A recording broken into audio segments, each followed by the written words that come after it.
क्या चुनाव जीतने के लिए धांधलीबाजी पर उतरे केजरीवाल? दिल्ली में वोटों में धांधली करा रहे हैं केजरीवाल। बीजेपी के हाथ लग गए धांधली कराने के सबूत। मुस्लिम नामों से बनाए जा रहे हैं फर्जी वोट। दिल्ली भाजपा ने अरविंद केजरीवाल के नेतृत्व वाली आम आदमी पार्टी पर आरोप लगाया है कि वे विधानसभा चुनाव जीतने के लिए वोटों की धांधली कर रहे हैं। दिल्ली भाजपा अध्यक्ष वीरेंद्र सचदेवा ने एक प्रेस कॉन्फ्रेंस में लोकसभा और विधानसभा चुनाव के मतदाताओं का डेटा शेयर करते हुए दावा किया कि लाखों अल्पसंख्यक मतदाताओं के नाम वोटर लिस्ट में जोड़े गए हैं। उन्होंने कहा कि तुगलकाबाद और कालकाजी के कई हिंदू मकान मालिकों ने शिकायत की है कि केजरीवाल ने उन्हें बताए बिना उनके एड्रेस पर अल्पसंख्यक समुदाय के कई लोगों को मतदाता के रूप में रजिस्टर किया गया है।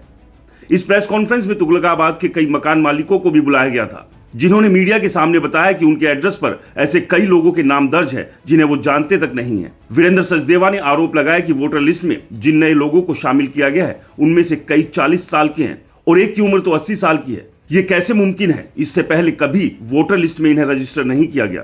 वीरेंद्र सचदेवा ने आगे कहा कि ये सवाल उठता है कि ये लोग कौन हैं और अब तक कहां रह रहे थे। ऐसे कई लोगों के नाम तक वोटर लिस्ट में नहीं है जो यहां मर चुके हैं या दिल्ली छोड़कर कहीं और शिफ्ट हो गए हैं। इलेक्शन कमीशन को इन वोटर एप्लीकेशन की गहन जांच करनी चाहिए।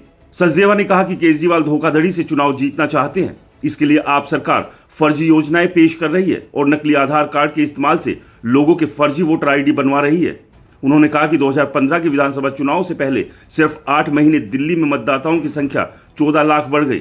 2014 के लोकसभा चुनाव में दिल्ली में 1.19 करोड़ मतदाता थे, जो 2015 के विधानसभा चुनाव तक 1.33 करोड़ हो गए। तो वहीं 2019 के लोकसभा चुनाव से पहले 4 साल में सिर्फ 6 लाख वोटर ही लिस्ट में जोड़े गए थे, लेकिन 2020 के विधानसभा चुनाव तक 8 महीने में वोटर लिस्ट में 9 लाख मतदाता जोड़ दिए गए। इससे मतदाताओं की संख्या बढ़कर 1.42 करोड़ हो गई है। फिलहाल ये साफ है कि दिल्ली में विधानसभा चुनाव जिस तरह से आगे बढ़ रहे हैं, घोषणा से पहले ही आम आदमी पार्टी से लेकर कांग्रेस और बीजेपी एक दूसरे के ऊपर आरोप लगा रहे हैं। तमाम पॉलिटिकल पार्टी अच्छे से जानती है कि 2025 का विधानसभा चुनाव जीतना इतना आसान नहीं होगा और आम आदमी पार्टी भी इस बात समझ गई है कि जिस तरह से पिछले चुनाव में प्रचंड जीत आम आदमी पार्टी ने हासिल की थी, इस बार वैसी स्थिति नहीं है और बीजेपी इन हालातों का पूरा फायदा उठाने की कोशिश में भी है। आपको क्या लगता है, इस बार दिल्ली के विधानसभा चुनाव कौन जीतेगा?